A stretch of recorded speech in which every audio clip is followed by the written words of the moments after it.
It's your #1 voice. We check your DB files. But in action. Check it out. 7.5. Engage. High frequency. I can do that. Let's confirm. I'm about to go on air. Are you ready? Africa, Ghana, internationally endorsed. This is your #1 voice.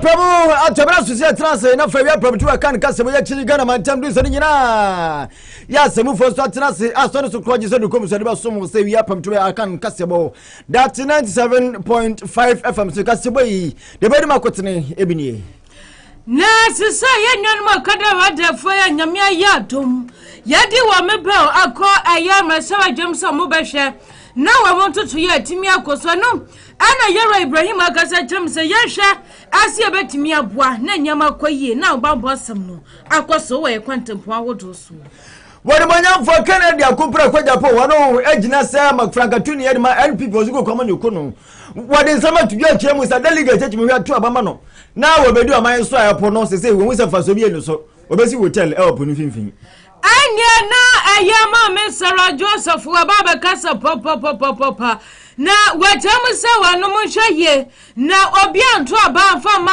eyeye wa Canada kompre kwa Japan san se wa basa kim anya wano de onje ndese nyama bakwa yesa wode monyam for flight lieutenant general Williams Japan wano ye CDS mechira chief defense staff wade nsama tudwa e kire mu star ban wadwuna soja fon pa na aban Elisha pagwa kwanwu binya fufra waka wawo na biai ya bone bada ya topete ya de mawo asadachi akan kase uramu aba fontentan so Facebook live ya wo no mesasa wo be sha like afei mara fisa baby a wutia ya baby a hwe ya fra biai waso odi ho wo adi a ba beye me ba church chapel worldwide in one branch general overseer Richard Daakye 7 cancer say me ba cha bleda ukiada na ya juada aniti abreda ukiada ya waba na me ba cha empa kasia pa etimi akoso etimi dia mawo aniti me pa cha nyame aduma ukiada di animu kwai na so ne chare shapu worldwide mpanifo etimi enkwadi nhemu na woni wa montentam edi nkita hudie woni wa mombo mpa yesan sem empaibo enaba buama ne watimi akoso ensawam kingsbar ewo enaba koso obanchemu bia 0244 549 229 ana 0200 202 235 brebi na wabrabo abasisa Zambo you see shoe Zambo wasime ganja sa Christmas brother ba yibisha nyawodo wona ba ramu bia obanya biasa ani ntise ba ne men sneakers ana fe sandals awodo shoes awodo bia bie nyawo ba shena ndi odi akopa ba akwase awodo ne nyina wo sabaka bi wo Zambo you see shoe kwaji bia wo yibia ma busan yibia ma adofo ama fe sa obecha bie awasowam adwadwiri wa Ben Stanley Pharmacy 0240 940-386 Frozen boy now titimi kwaje wo dia wabren locals wasa lunch na ye krado aduane na bra na badibie fufuro na pa sabeka be ni live soup goat meat be papa bi daso amuto na fe gano e shoye contain gano soup and also ko hopa benkwan okro amfe ampese palava sauce benkwan tilapia tiozafi amuto special me pacho kwere kwaje bie na di side attraction me pacho didi na nyom boy etwaguo karaoke ekoso eda eye weekend biano akwanya wo hwase abema wasanka ana potoyuwa wa watu umekwa na ujinja wo onyu ana wapom dinti asanka potoyuwa no de servie wo for order say workshop company launch marriage ceremony na wudie after delivery enso ya available 0530 194 998 I would say, way, I didn't know what my way to the way from to a can cast over a cow be a pum. You have enough almost said to me, Edward dance to me at the moment you want to be a chidopa. I can't cast a boo. But I tell another time, coffee, lappy, every minute. Myself, Nana Benny, Abnasaji.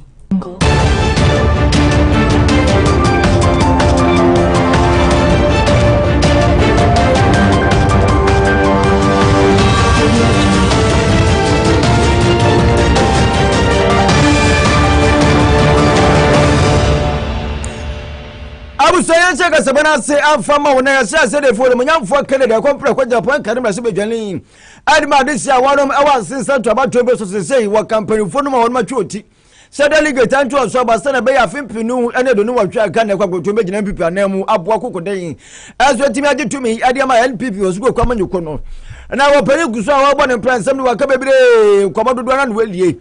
Now, what German says, so Mamma was there, Daddy, Nanny Bridge, I won't say money be. Would Dubai, so will be America, will be New York or Canada. And I feel Grove would or more than you, Germans and money, no more mind, there's some same producer. I'll put out come on the Nyaso for so be a see a in our film and one. And the Fufrobia so every member.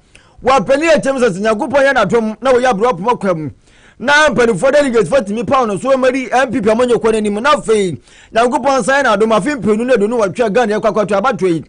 So was the middle with him. Now a Bayaman penny or my gun and Mudia Apono was the hotel, a woman. Yantas my Kennedy, one I got our tuja. And he said, Ghana is the center of the world. And the center of the world, longitude and latitude, all degrees, is in Germany. We have to make noise. We have to make noise about Greenwich Meridian. I want to know. When I say noise, it means we have to market Germany. And the first thing I'll do, and then I will catch you, I can't turn east, inside our heart. I'm going to build a hotel in the middle of the sea where the Greenwich Meridian is. So good. Now, go to Dubai and conform one see Burj Khalifa. And no, one of them was in Jordania, on the B5 and the call Harvard. They did not have Romuha. They did not have Romuha. They are back to so if we can build the same thing, because one hotel is a common. But Dubai is why they are here to be we have to challenge ourselves. And when I be tourists at the Baha, I'm not a human Abba. I was saying, I got I will my own for Canada, a corporate Japan. Nene Quati, and what Germans are put down part of one Bapa, I was sent from Soviet Miaponoso. Yes, I said, he's up, Yamuna be bien wide, Yadiasubium. I quite yet, I did cry, I said, for some fun common and Papana Bruchria and Namuam Yakoba. And to a when was a bet me up. I'm a wet messy hotel, and a Kakaraka, Baconak in Pisky hotel, Nancy Punifine. We are not just a golden tulip. Now, Bacona Atlantic was here, no, baby, is a Punifine and Alcauti Canun so. Now, he had walked away in a Babua, Amanco Fosofia, Mamma, who was about baby. I'm a woman, now come on, my just get a free enough for you to me there, Punjuma. And when I'm for Kennedy, a complex Japan, when you switch me. And when I are Ponente and I Punan was it Punin and Chanders was a Chanders and could be a bit. I was in Finfin, so that baby and say, oh, say possible. Possible. And I want to say, Bibu, your island, our area, Ponun Fifi, Bintibia, island. Into we're not to be Jalima, Numa, Papa, so person will be fat canoe and I'll be 5 years boat. There will be Jalima, Bank a guy. Okay, guy. Jada Castle, you go cook myself 120. Mututia Chada. You're anyway. I will say, it was when I sent him near. And I just say, I am a penny and penny for transaction. I am no more Prage or cut off way. I will be your sir, what me, I did be a call my Sabajama. Wama ba yesa wama nyama ne kwan ya mo fa so wama ka. Ade wama hyehyɛ ye ne betimi adi mu na nyama kwayi. Na anana se say wama timi apostle no de komna hye badwam. Na akase se de ba ya. Ya ba yesa mpa be ya wama de koye yi. Ya jatum bibia dida na akwemu. Na anona ankane assistance our secretary adema former president ayaya Ibrahim Ajay na wakasa jamisa say be na wo de akwane de ye na ba ho ba hia se ka nyina ye betimi attach ni abose da be ye betimi abo na afei ye nwan ma wo maka praga ni ho nkrono ba no wo ma timi agina bra ne se da be ye ba no kwan ye mo fa so mo ka ane basabasa ye ni nyina na timi agina ye kama pa aboa ama fe ya pomden no atimi adimu. Imagine we have a law. Most cars now are computer controlled in some ways. Imagine a law is passed whereby when you go for your motor vehicle, is it roadworthy? Yeah. Yeah. It can communicate all this information. It doesn't have to be when you go at that intermediate time. But in real time, we have an opportunity to help discipline drivers on the road by using the data that our cars are constantly sending to the CPU, the central processing unit that sits on the engine. Yeah. So I'm coming back now to the Okadas, looking at what's happened in Indonesia and Rwanda, where the regulation is highly regulated down to the minutiae, in the sense that your speed limit, whether we see you or not, once we get the report, can lead to government sanctioning you, the Okada driver. Yeah. You know, again, making sure that the pillion passenger, your customer, is also properly, duly attired and what have you. So, and the bills are not set in stone. Bills can be added in terms of its powers, in terms of the depth of which it is applicable at any moment in time, please, Nana. And I think government should alert itself to that. How can we make it so robust, not that it becomes a hindrance to the young men and women who ply their trade as commercial motorcycle transport operators, Okada as we call them, but just to help them help us. The most important person in this equation of the bill should be we, the customers. True. Because why was it opposed to earlier on by the MPP? Because we had a high spate of deaths involving Okada drivers, and how to cure it, make sure that the necessary regulations were in place, is what led to us saying, no, we need to hold on in terms of regulating it and really see the whole ecosystem and see how best we can make sure that we can involve them within the road transport industry. So the bill has been passed, it's good, and I think all of us should support it. Machengache na yediaba 97.5 FM ewon sawom medachi wodachi yendachi. Ibrahim Ajay, former assistant secretary Dima former president, and yatini ni wakase say yasha na yentiminta chesere be ya babua na yenwan mamoka praga ahodo no wama pomdi no etimi akwasere be ya enkonkwanya akwasha basabasa. Abu sayan choka sabono so ze ufo mo afama na mo bigso kai wo sa Daakye 97.5 FM studio dem live and so Facebook area pam to kan ka sabono so egu so witibetim da jon chira Facebook na fetimi hwe na ya ken camera pam aso timi ade amawo na yen choka sabono so afama woni mo nyamfo chief of defense staff for no Lieutenant General Williams Japan wono aso de sema to dey chira mo say aban prepare ban jodo mani mama ne mpanifo ade wonu madwe asrafo ho papa mamu asebi pedo se timi ewo nya se ho mamu asebi se timi konanim etu opani afa no wadwe se ade ababo ma kade nu ma asrafo be hia ama wo so timi abo ho ban de opani wa che no kete so be hweda fo timi so de mamu wo chem sa asrafo dodo na se wo mu nya babi nda fa ko mu ndom tibeto akwakwai ba tibi na barracks awodo no nyina yema ebi so wa wo mu nya babi mpo na se efiewra fo na wo mu ehura tena asrafo kwans na ne obekọ na asrani na ni fewra pa dan de kabu ayese afe bosomi echese echire ni ye titrom so pani chire mu sai wo ba be si dan kakraka e de ma asrafo fa kombetimi enya bebido mu tiato nya asumwe na wo menso timi nya adwempa adwene sabe no de abo man no ho ban afre pani chire mu sai nkran ha de na se dem akoba ku 700 unit ya no na chese no amampani ba besi awon kran na mbom no chese Ghana ha nyina ade ba besi 200,000 housing units ade amasrafo na wo timi anya baabi de oti atwo so na be ho so betimi anya somwe na wo mo enso ede bo Ghana na so man no ho ba yentie ensema wo mo nyamfo Lieutenant General Williams Japan yo no chief defense staff ye 20 table CDS ensema wo de tuja ebinie. Next year we'll see massive improvement in our accommodation situation.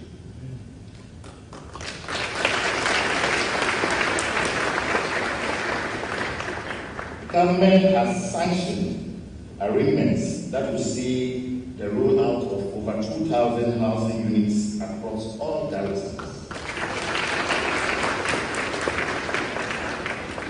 And in Accra, 5 garrisons especially, we are expecting about 700 housing units. And over the next 5 years, if things go as planned, we are expecting an additional 8,000 housing units. And this arrangement is to ensure that our gallant personnel have decent places of abode.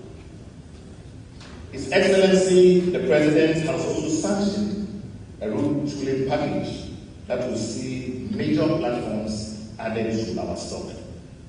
We will see additional air platforms in the form of helicopters and long-haul jets. We will see offshore patrol boats that are also being arranged for. And for the Army, we will receive additional AFVs and APCs to be accompanied by other military equipment, namely weapons, vehicles, defense stores, protective gears, and most importantly, ammunition. Within the Ghana Armed Forces, we are taking measures to leverage on our own expertise and numbers. And we will do. Abuja CDS Lieutenant General Williams Japan and the question ye one also do two jay. Na yesa yehwe people for ya. Wama akamra kuma bi na chase yakwa kwato omuso aba. Na ano ana enkane masaba dwene wajremu wodome kwabenya.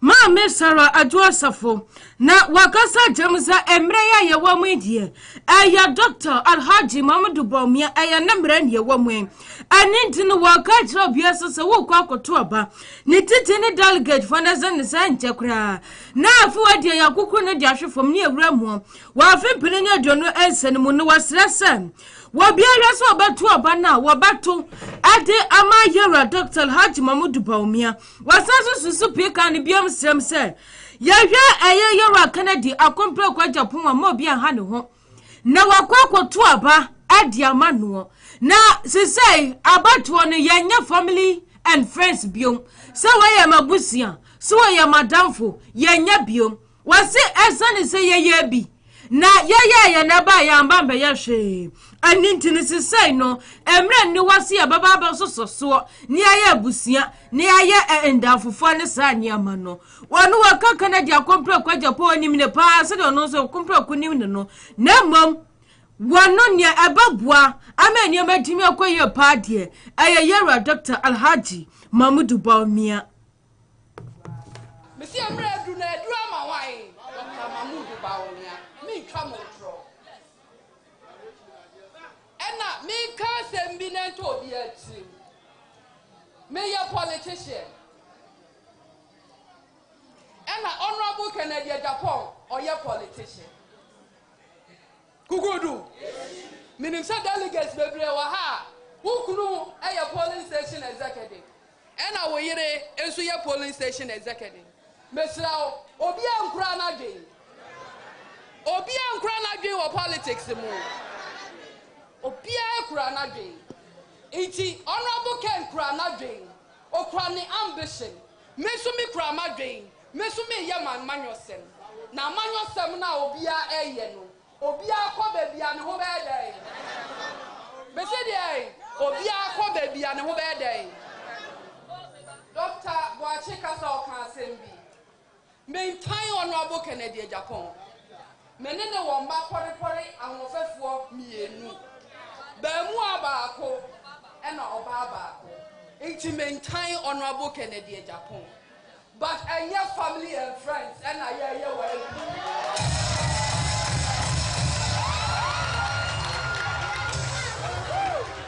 Who could do? Messi, I hear the eyes.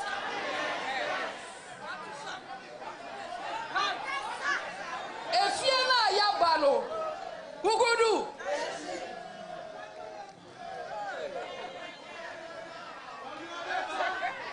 Who could do? Patron Muntiamio. Opposition na Yabana Yabefieno. I was here best NYANSAPO. Yakotna Bemu ye family and I. Any and Iti among yourself, my yeah, party level. No, me Adwasafo, Messimania day. As I say, your Pabemu Koyebi, a wire and not a wire. Now, me mamu example be. Me study contested to be MP in the year 2007. Atne we di amanyo semunumwa wokuimwa besinne. My serving as member of parliament for 12 years. My deputy majority leader. My minister for procurement. My minister for gender. It may be some say. Men somewhere.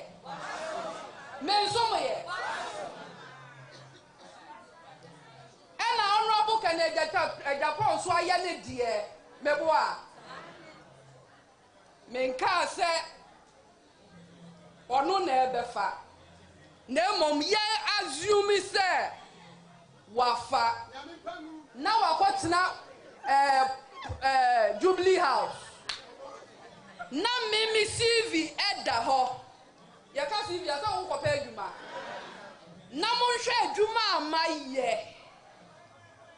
Ene somo amasom Omayi ene mama nyoko. Na se dru ho. Na obetimi ahwemanimu aka se oba menene wo mamienu. Ma appoint no as minister for BB. Ejabeto Ghana. Yes.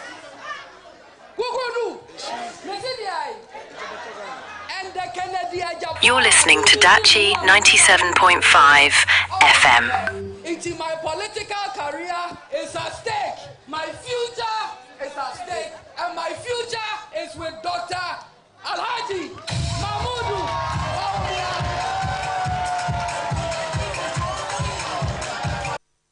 You're listening to Daakye 97.5 FM. Akane masara jenya wajremo dima mi kwa benyama mesara Josepho ana yati se waka sei wasem se wamanyem na moto bandima ye wakane dia kompre kwa Japan na no na date ne na bra bode want me chirem pa ani nti wasra asi yento abano efama yera Dr. Alhaji Mamudu Bomia abusaye kwaj na media we dey asrafo no na mo na woni mi sache se wo man Ghana de ntokwasi bia na kisanya ekuwas chese man a wono madom ekuwas no bia kwa na ne na asrafo se 30 na mbeya na no bia ya asrafo 30 yasubu ko Ukraine bu ko potanto kwa sa Russia mo ko na Russia ni Ukraine to ko se wono mo kwa ya pa Ghana fo asrafo fi yakoi ko potanto kwa na ni ntesa ba ni se Ghana fo nche kura ya sasu be bia asrafo mo makọ peacekeeping wo mo ko potanto kwa na abra semi ba ye Ghana fo dodo na ho nkofo mu ni o matiko kutukum na tete wo ma wo mabusu afo adam asra dwuma kodu won mu na ye pa ekase bi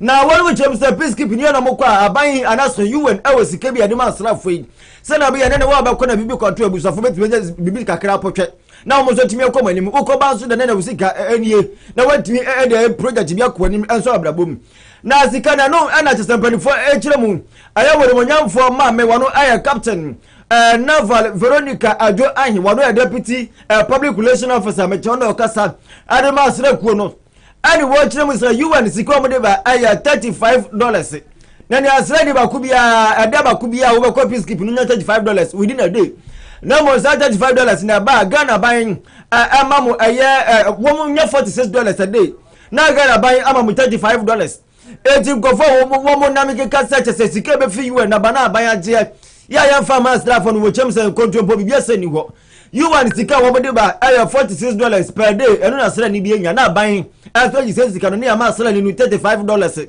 na gaka na karaban so timi apodwe na ono so timi aboaba ndo ye man na djuma asla for no mo a etimi ni yomo ho so djuma eti wo na metu futuro egu nkofo ni se sika ba na fe aban padu fa asla for padu fa jatena so wo mo farmers asla for wo kiram kontompo enya ne kure eti no mo hwe na fe sansam na mo kana mo sakra evevi sansam no ho ye ti ensama captain Nava Veronica Ajo Ahin wono alutudwa.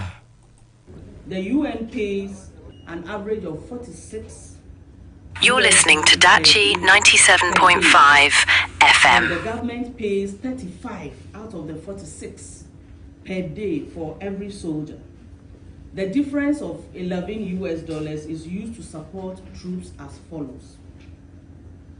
700 is given to every soldier that goes on peacekeeping when they are coming on leave. This you can attest from your friends in the military. Before we embark on any peacekeeping missions, we undertake 6 weeks pre-operational training in Bondasi, and all that requires logistics support.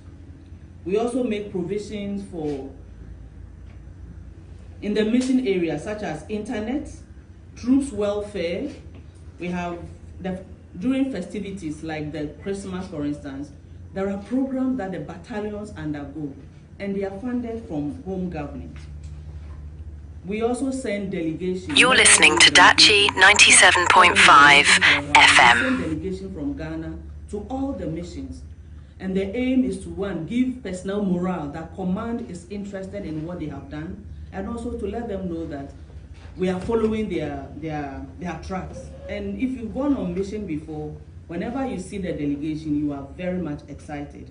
These monies and more are all used to support the mission. That is the $11 that is left are used to support the mission.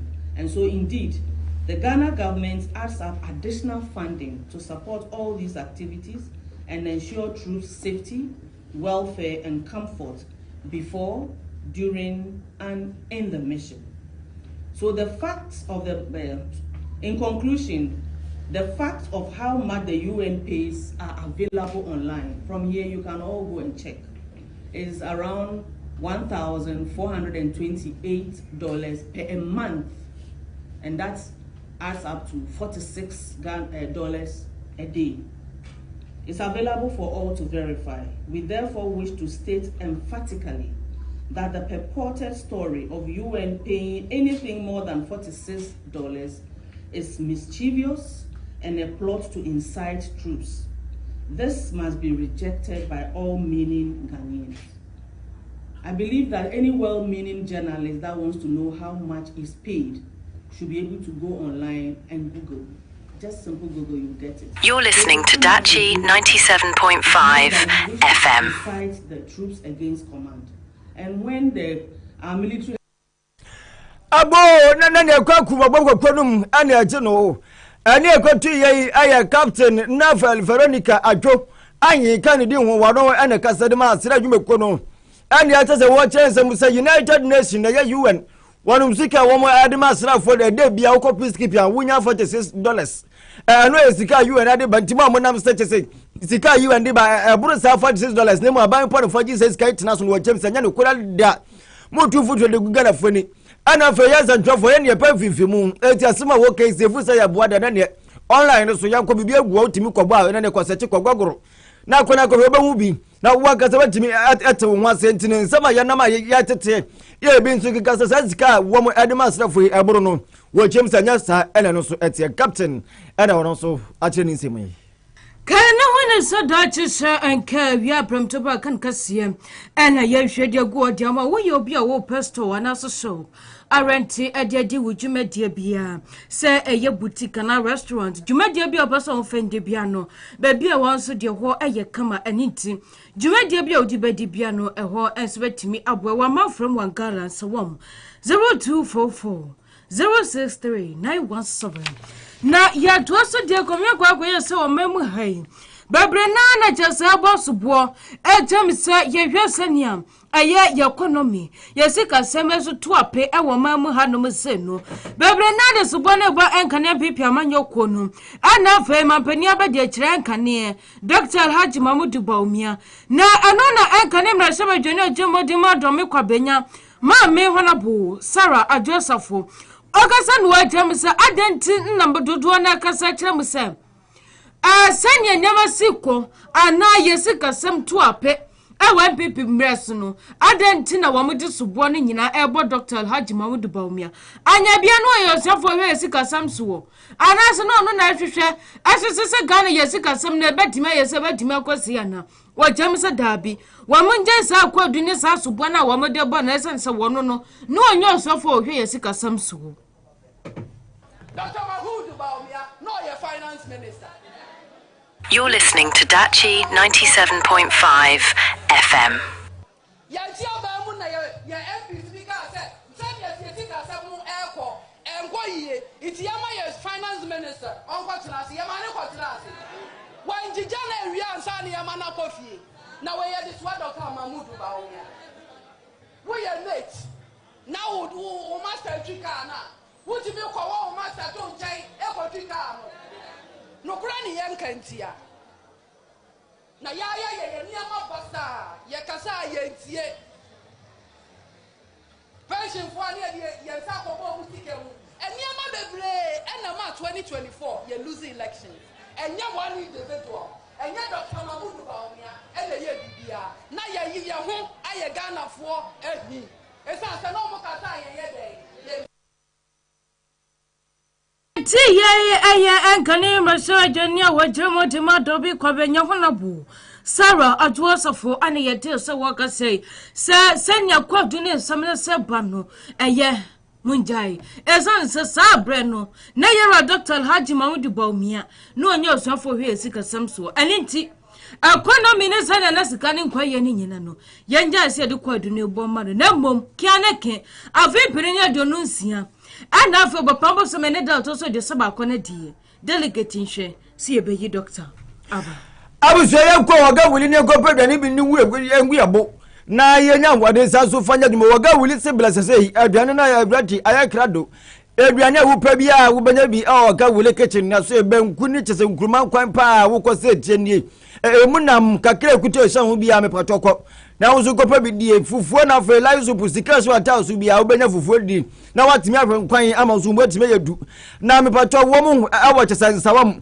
Anglican Johnson wa and wapenyo de do so papa ba de ukwa akasa menu no mane mbobba mawo wababba bo se wa akasa ubenya wo de wa obebere esa se nnuane do so ampesi ni abomu mo wo ho ba yina chenye nnuane de ebu pa waga wili so se woni ni nkoma awa 0247 962533 0247 962533 na woni waga wili kitchen pan for so timi ni nkoma na fa aduane wetimi akwaji bi wo fra na bia wadwuma wutimi ma wobema mu da deliver no so wo mbehwe no ma deliver bia ne kama fa kwa wo bia won sabeka wa bia ne wetimi di affiliate bia research technology about the sales and installation of satellites computers afa CCTV cameras ye mo ufie ho ba ye fa CCTV obe install ma kama ne bo so afo pa access control one of also be ye area ma electrical fencing afa fire alarm system gate automation and also wo mu elie hu dwumedi ablekuma ana one of also e wo fana mai 0248 430888 0240-430-888 and also say we from our 0247-9152094 na for una mo answer etimi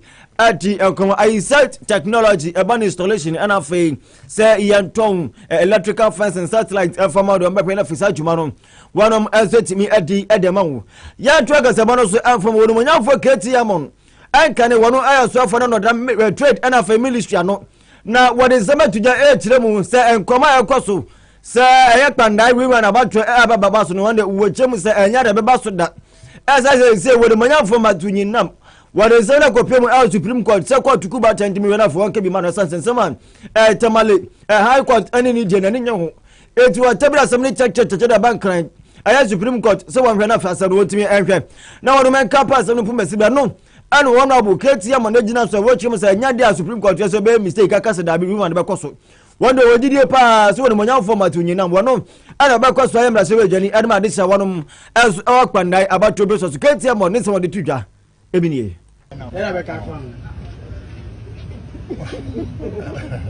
Now, was the election? What is the election? I say, oh, no, your court me and Sakura, I still of execution. We are aware of that. And now you will be so Supreme Court. You know, they are not in this election. We are 21 days. Me a media, now 21 days, so now be checking here now apart from a few hours. And now we would say, You're listening to Daakye 97.5 FM. Still prosecution application is pending. And there's one in the Supreme Court. Anything for my numbers here, my dear part or mope. And almost pie, we'll take kiki because I don't baby almost from one. You know, make a job for a man because I was my session with zero. Yeah, check it, you know, who's a pahon, a tab like I can once a minute. There was a pahon, a man common small as or Monco, don't call drop application because my own said time limit, you know, a BTA. You know, it's almost a modern I say, course to be no, I find it. Omukromuke Karo, obviously a father, who yes, we get there for my walk around. Of course, I caused those of my appeal, or my court of appeal. Yeah, didn't you?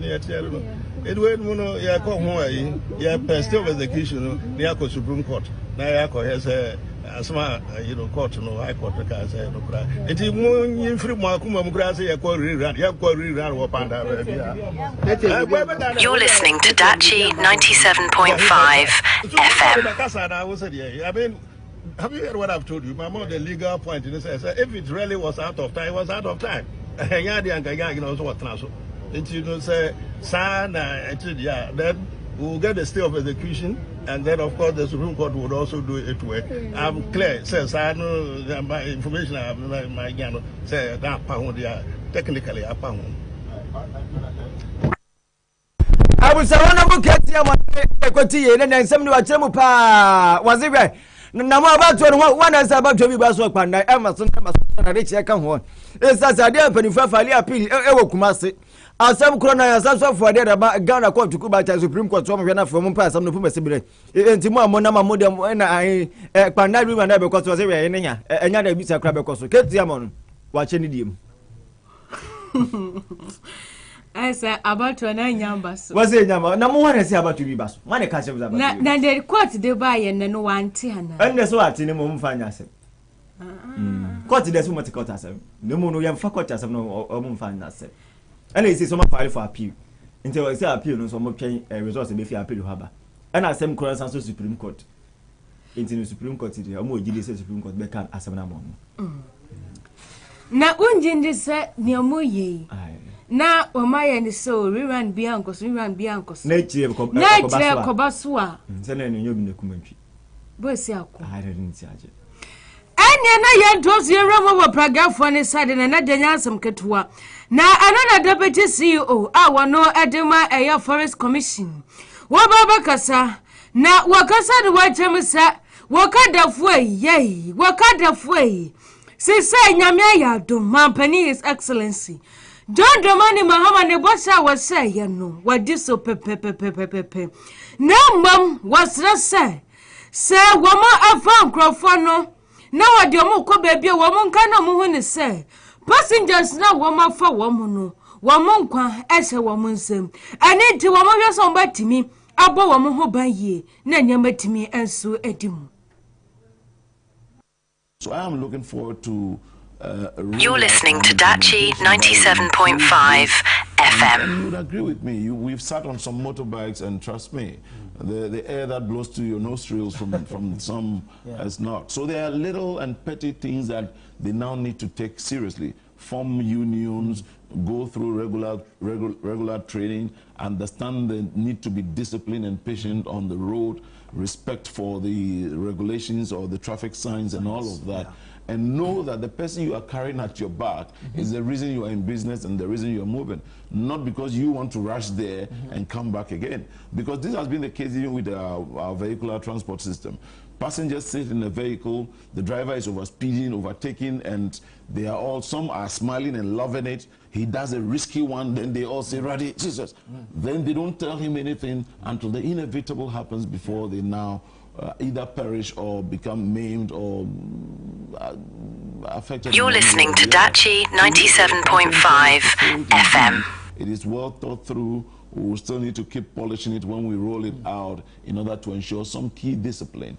And I believe that the other one, which has been one major headache, has been the tricycles. We may have to dedicate certain zones for them that they cannot operate in the central business district. They cannot operate at certain areas so that they can be in the not only the rural areas, but at the fringes of the city. So you don't see, and how do they call that one? The tricycles. So you don't see them on main roads because many of them motorways. Can you believe? They don't. They tried stopping that.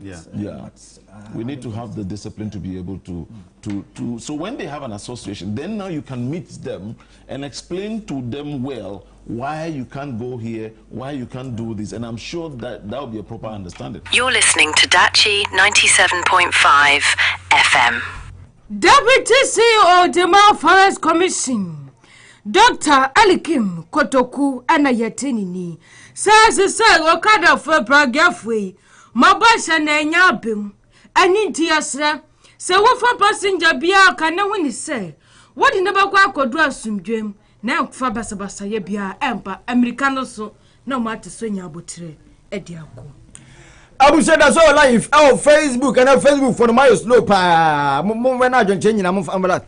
Now, I'm a premier when I'm saying, can you know if front Facebook one you search Madun and so na zeta manasa na mimi day ya anu nyamo for chance kwajo for su aka da duluma ya kwa pa na kurabe no pani ze na afie asase so wu ni bia aje asama ndo na chese woni monyafo aya chama wutumi wono aya NPP asanti wugina chama wono so kopie djumeni na sibi ne de ye yono wonso age ne birise ne kwabne pa ya nya sam kura sha awu ba empanifo atwadwadwo na djumeni na sana se yi ase na santo fo bopinu sa chairman jaye dia wa na nya bo mani ne atwadwadwo woni monyafo chase kwajo fo su aka dadulu mai sei wo pa na bia wo hunu ne nwom ko a era wo betie na wopani na wo hunu san wati ase hunu san no se oh dadulu ma no so Ghana fo nyina dadulu ba wasasu ya MPP for dadulu ma na ne enwuma wa bo ma MPP kwa na sabkuto ne na wo ye wi no a chase kwajo fo su na dama ene nya sanyem no afa sanyem na ada abo MPP amanyo ko no pa eti chance de a kwajo ye ni pase na fia we firimu yi aha Ghana asanso aha MPP pa chama wontumi we aya dance na so nkoma kakra wono so di elifa yewura dadulu ma di ba bia wonya koyi eho. No, party there, MPP party there. Lumba, and you ma oboma yen. You rent me Chirida. And you to and a kojo for su, Yadeba Kaino. And say, idea MPP there, yeah, appreciate it. Then you want Wabono, and then you know, so quite say a party rally. They are Bolumba, you want to party, not sorry. And to kojo there.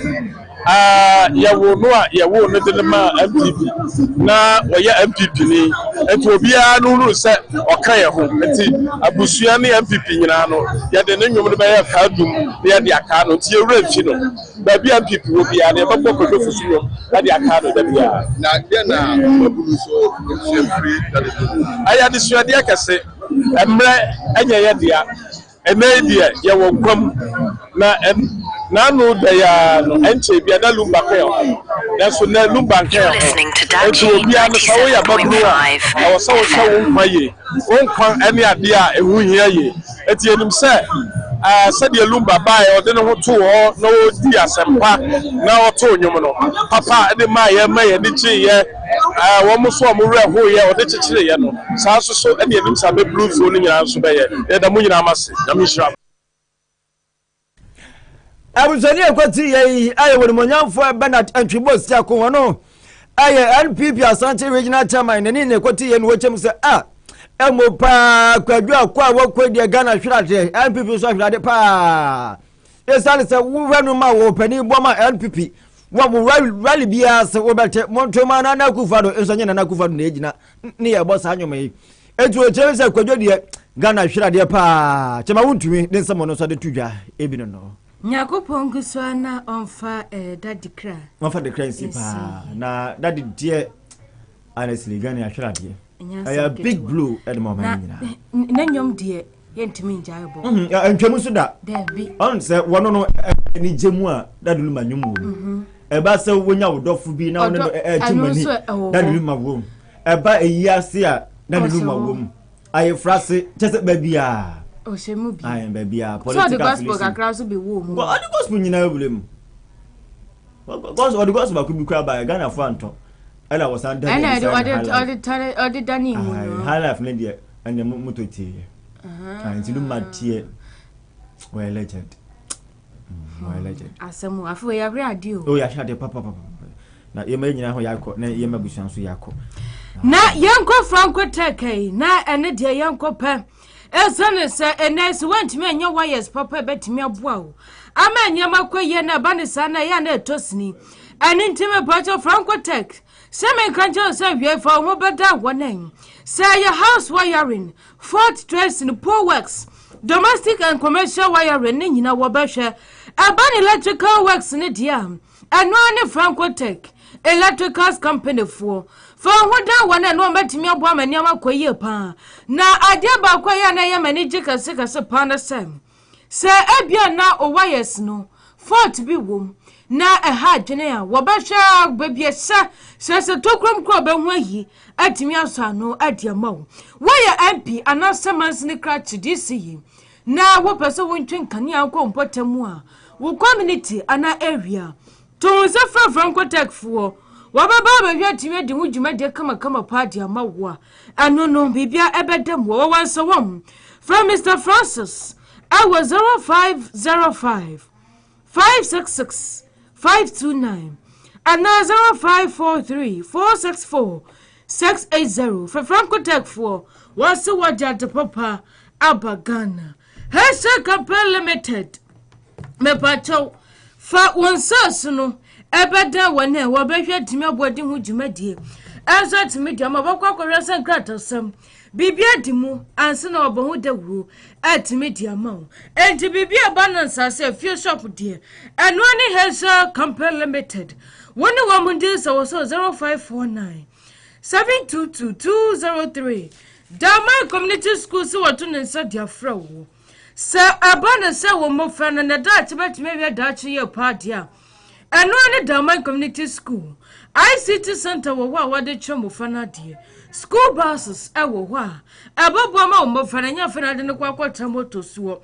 wado ba ne fanya misro kwaso abani nwana sam dia tumuda achachofo ene madam fo wo de wani muniti wo wat bia wo watima adima won mafra no ewa rest damai 0546 159 394 na yabo hwe ni enkopia mu asesai ye no ma nurses fo aya kase wona ya fufa wa mu sasese ya fa bie ya post bia ebi so de wo mutifie na anona asesai wo mu gyam se tane nyama sikoi wo ma hwe ni mu a anyama nkoyie health officers and assistant for wamo jamza wamo post wamo animanimu ya esenza wamo babete fesi sei wamo bre na de wamo sama wamo kanyina na se mon post yen you're listening to Daakye 97.5 FM yentimi ntawo biom ani nti wamo hwe se wamo batimi aya niam gu akwama ne de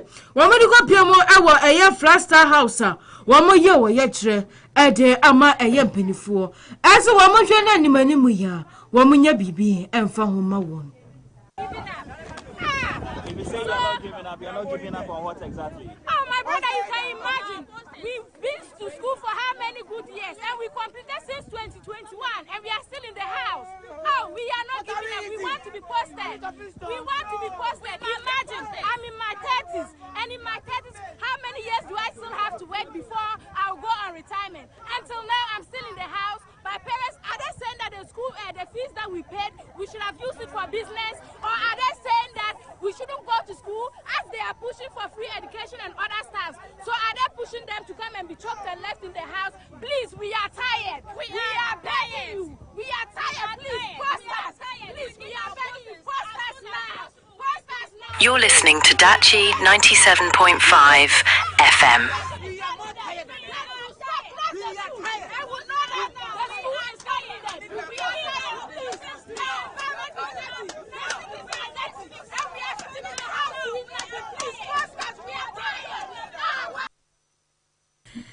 Why are your health officers wana?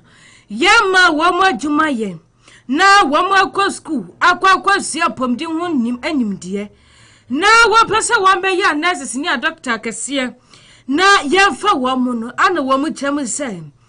Every time wamu ye school na nyadi achasi yetimi ama wamu baby se wamu kwa ye juma.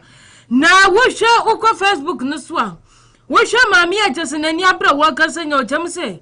Wadi infringement enfie 30 entino enche edino animanimu ya ana wasi yentimi post no said ya be ya wo betimi akwo na 30 years na mane tena wa obeso ndi fie ahi na ara wazam ne se bisu kra won ma ya post o momo sesa wo ye kurase eniti wonko ejiji say was one for me apom din sansam so hwe wona ye krado won ko hia se wo mo akwanya no wambientuma omo no omo kwai titi abusaka do basanta to ne sada fro wasi ade bi adokro bi aba brana so elu etimi hwemo awo entinu me pacha wayale sadie na so nyina ene last stop enti stroke me pacha last stop card herbal center also blood pressure malaria low sperm count typhoid hepatitis fibroid and afi cancer edayem sexually transmitted disease infertility me chira ba ntimi for impotency be ma kwakudo so be ma nya dwuma candidiasis white sexual weakness oba na be ma wo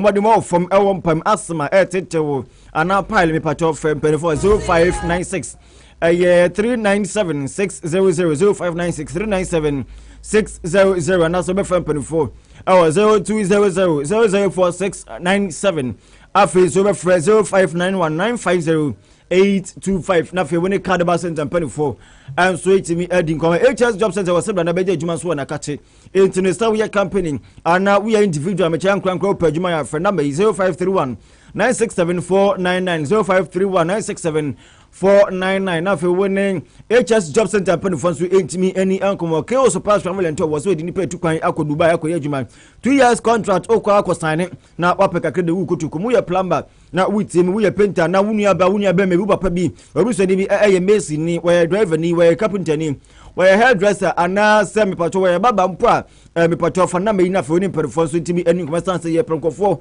50 eni omo so akọ Dubai akọ adwuma 0560 514656 0560 514 656 me pato fra woni perform so ebedi komo na fe ke o so pass akwantu e won so wetimi ade wo ho ajimu epie Daakye Gardens was dwumede awudie bia no wonu am eni komo event ground kasia pa hore ma betimi ababechie na dwumede no won so etimi abeye no ho na fa dwumede no aba abaye kra behwe akade no manyina bi so ho fe na mayi 0249 722203 0249 722203 for Power Life Base Chapel International was say asofudie wo so na obehia so benya license ana aboni nka je bema kwan so betimi so ati so de so atwa kra nya medwuma ni bia mepacho ma so na benya no ade ama so ordination and for personal ordination no ekoso wonom akati insumia wo ene MTN office no ene din hwene mu anso ewo insumia for 0548 306024 ana so be for 0244